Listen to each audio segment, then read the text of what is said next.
Só falta fechar a caixa.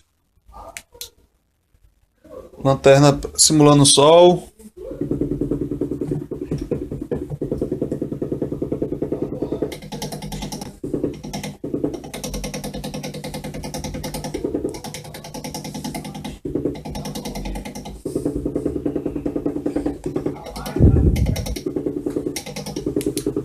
Tá ok, só falta fechar a caixa.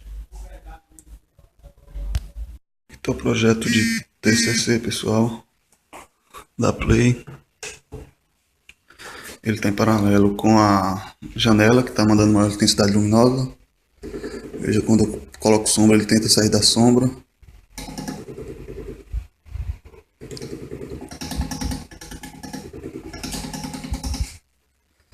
Essa alinha sempre com onde está vindo maior intensidade luminosa. Aqui está o botãozinho de reset do sistema. E aqui eu estou fazendo a leitura da tensão através da interface com Arduino. Note que a tensão no painel está aproximadamente 9 volts. Lá no MATLAB está aparecendo aqui o gráfico da tensão no eixo Y, aproximadamente 9 volts, como podem ser vistos. Valeu!